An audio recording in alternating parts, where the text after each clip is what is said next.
Hey guys, welcome to Colony Survival, which is a pretty old game, and whoa, my sensitivity is way too high. I'm gonna go change that right now.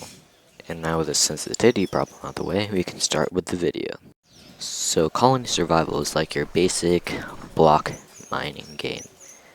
See, right here is a berry bush. So you can mine any block without a tool, because this is how this game works, and you collect it instantly. And you can chop down trees, like a game that I'm pretty sure all of us are familiar with, and you can move around.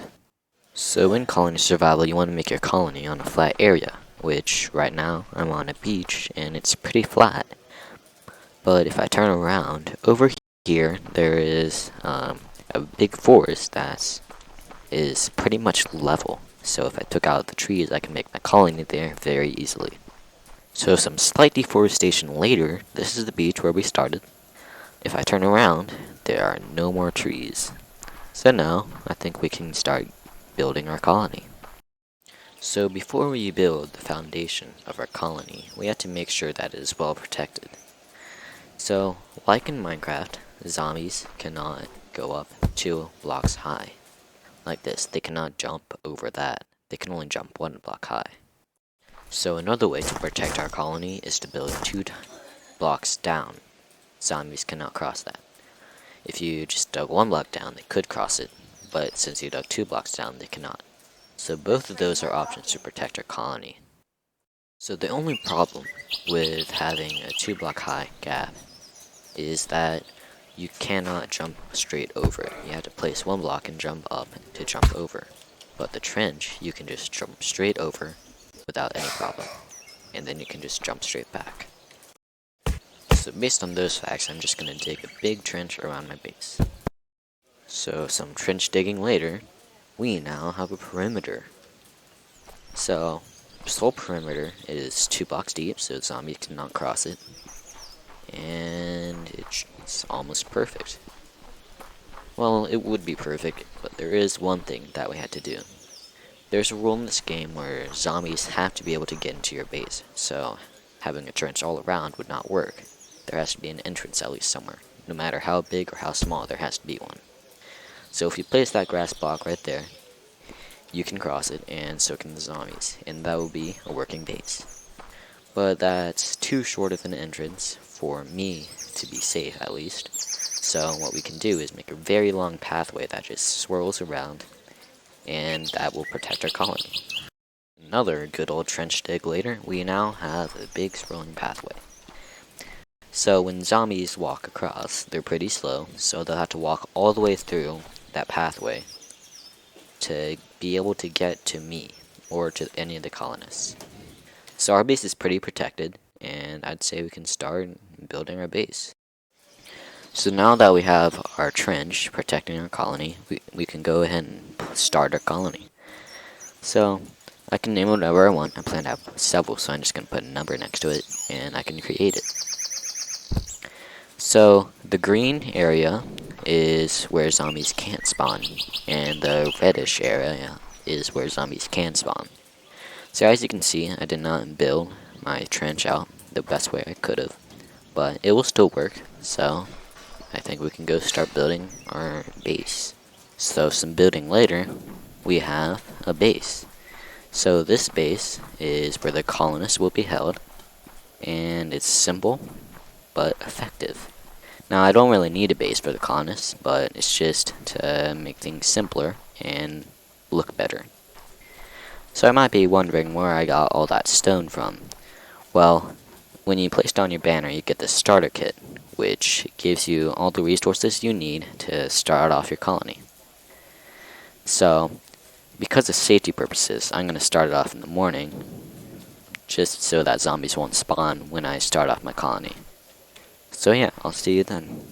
So, now that it's morning, as you can see, we can start hiring colonists. So, if I right click on the banner, oops, wrong button, yeah, there we go. We can now recruit colonists. So, to recruit colonists, they take food, they have happiness, which I haven't had to deal with yet, and they also need a bed.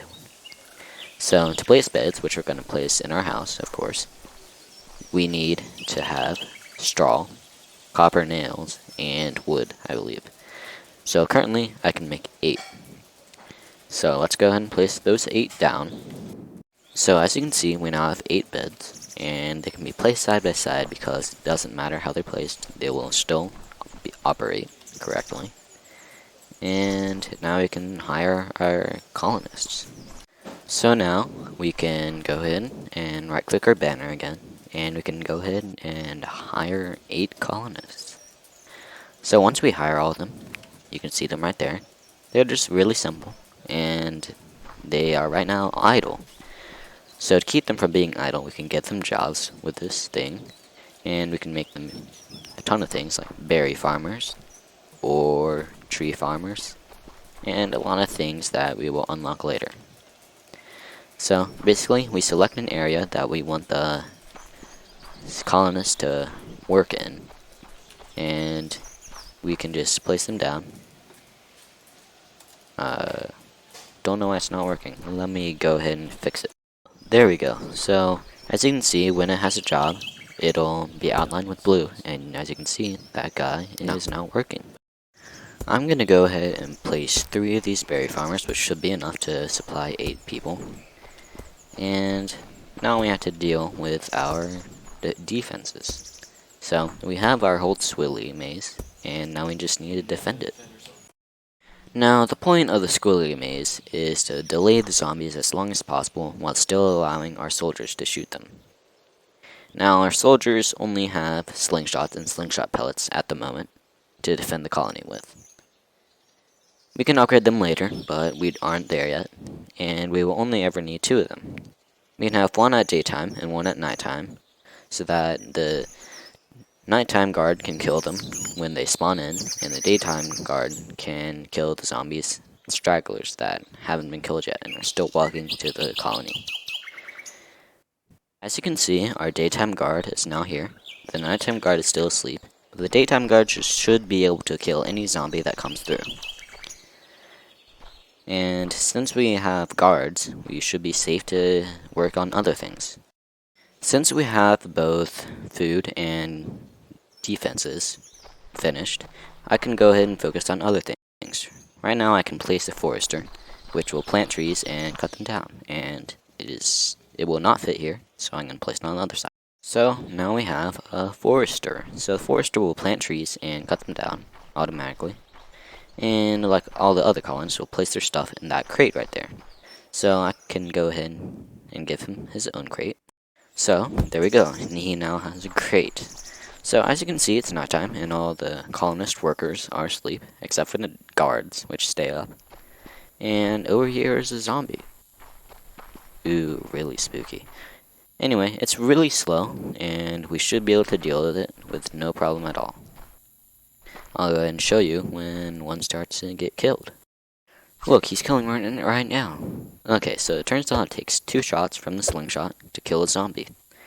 And since they are 100% accurate, we should be able to hold off for a long time. At least until the ammo runs out for this guy. So, basically, we will expand some more, and we can add a lot more stuff, like miners and more. But that's something for next time.